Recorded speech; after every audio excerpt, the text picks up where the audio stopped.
आज के एपिसोड में एकता कपूर ने एक एक करके सबकी लगाई क्लास। सारा का किया पर्दाफाश। तो आइए देखते हैं आज के हाइलाइट्स। तो इस हफ्ते सलमान शूट के लिए बाहर गए थे, तो उनकी कमी पूरी करने आए एकता कपूर और रोहित शेट्टी। एकता घर में आने के बाद सबसे पहले अपनी नई मूवी सबरमती रिपोर्ट के बारे में बताती है, जिसे वो प्रमोट करने आई है। फिर एकता कहती है कि उन्हें नागिन सीजन 7 के लिए कास्टिंग करनी है और वो चाहत और विवियन का ऑडिशन लेती है। चाहत तो अपनी एक्टिंग करती है, लेकिन विवियन हमेशा की तरह एक्सप्रेशनलेस रहते हैं। फिर एकता ने अविनाश से अरफीन की मिमिक्री करने के लिए कहा और अविनाश ने काफी फनी मिमिक्री की। इसके बाद एकता ने सबसे पहले विवियन की क्लास लगाई और विवियन से बोली कि आपने 8 से 10 साल इस इंडस्ट्री में काम किया है, तो उसका क्या? उसका घमंड आप यहां क्यों दिखा रहे हो? आप क्या चाहते हो कि सारे घर वाले आपको पेडेस्टल पर बिठा दें और आपकी पूजा करें? इन बातों पर विवियन खामोश रहे। फिर एकता ने करण से पूछा कि करण, आप भी ये मानते हैं न कि विवियन में बहुत एटीट्यूड है? तो करण ने बताया कि जब से विवियन टाइम गॉड बने हैं, तब से उनका एटीट्यूड काफी बदल गया है। इसके बाद एकता ने कहा कि इस घर में रोज झगड़े होते हैं, कोई सही होता है, कोई गलत।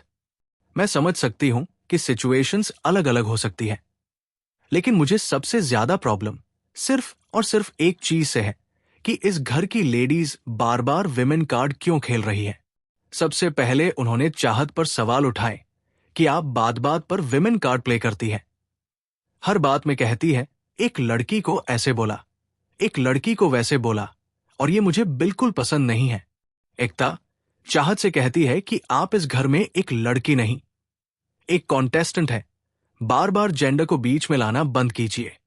अगर आप हर छोटी बात में लड़के लड़की करेंगी, तो जब रियल वर्ल्ड में लड़कियों की कोई सीरियस प्रॉब्लम भी होगी, तब भी कोई नहीं सुनेगा।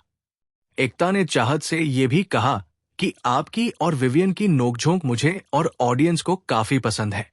फिर एकता ने रजत को टारगेट किया और रजत को सुनाई खरी खोटी। एकता रजत से बोली कि आपने ईशा के साथ सही नहीं किया। ईशा ने आपको दिल से भाई माना था, लेकिन आपने उसे धोखा दिया। एकता ने रजत से कहा कि आप बोलते तो बहुत है कि मैं औरतों की इज्जत करता हूं, लेकिन असल में करते तो नहीं हो।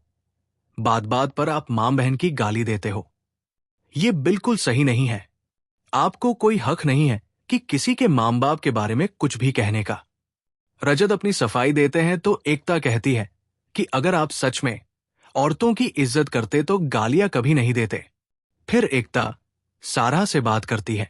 सारा ने कल ईशा और अविनाश पर फिजिकल अटैक किया था और एकता उस बात से काफी नाराज थी। एकता सारा से पूछती है कि आप बार बार अविनाश को इंस्टिगेट क्यों करती रहती है? तो सारा कहती है कि अविनाश भी हमें काफी इंस्टिगेट करता है, इसलिए मैं भी उसे इंस्टिगेट करती हूं, क्योंकि ये एक गेम है। तो एकता कहती है कि मैं यही सुनना चाहती थी कि आप गेम खेल रही हैं, और अगर आपको गेम खेलना ही है तो आप बिंदास बोलिए कि मैं गेम खेल रही हूं। अपने आप को विक्टिम दिखाकर ड्रामा मत क्रिएट कीजिए।